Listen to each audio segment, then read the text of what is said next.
Mga kabatang mangsi, another na naman itong content, pangalawang content ito mga kabatang mangsi. Yun, nakikita niyo yung parang ano, parang ano tawag doon, kamon yata yung tawag. Tapos mga halo-halo lang isdang nasa loob nito mga kabatang mangsi. Itong mga isda kabatang mangsi, ang karamihan nito ano, dinadala sa ibang bansa. Kasi dito malapit na kasi dito sa Malaysia. So, sana po mga kabatang mangsi, suportahan nyo naman itong aking channel. Punta tayo doon sa sa isang kids. Mga kabatang mangsi, dito talaga ako nagtrabaho. Ang cellphone na to ay hiniram ko lang sa aking kaibigan kasi wala akong cellphone mga kabatang mangsi. Suportahan nyo lang po, huwag nyo kalimutan pag-support sa aking YouTube channel po.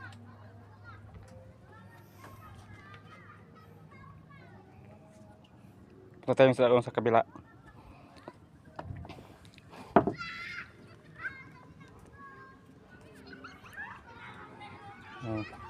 Ito naman ang nabili kahapon. Kanina lang palang ano, kaninang umaga palang ano to, kabatang mangsi nabili.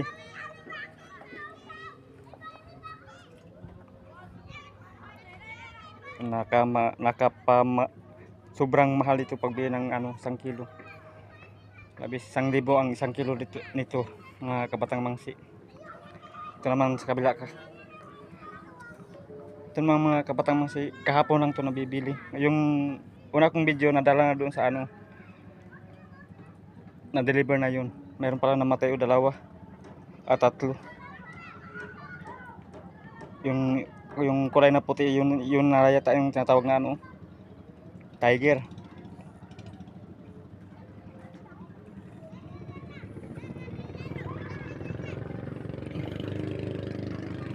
Ito naman ang ano ko, pag mapunta ko doon sa Pantaran, ito naman sa sasakyan ko. Sa 2 araw, makamsa na ako magbaba mga kabatang mangsi. Magbaba lang ako kapag maligo. So,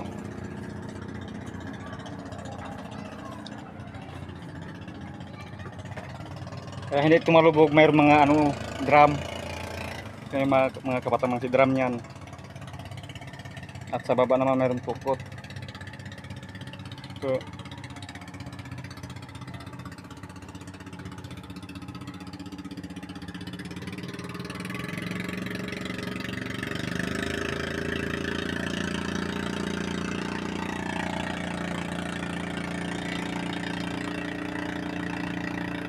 magaganda talaga ang mga isa dito mga kabatang mangsi. Tingnan mo ba na parang magandang gawaan ng ano, beach. Malinaw, pero mamaya malakas na naman ang agos mga alas 7 ng gabi.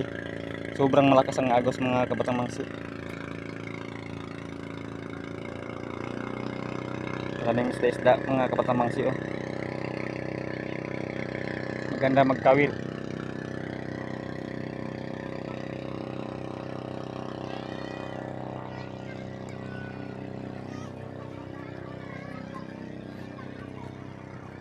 Oops.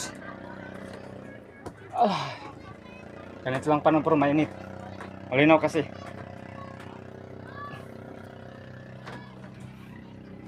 Ay, mga kabatang mangsi, huwag niyo kalimutan mag-subscribe kayo sa aking YouTube channel.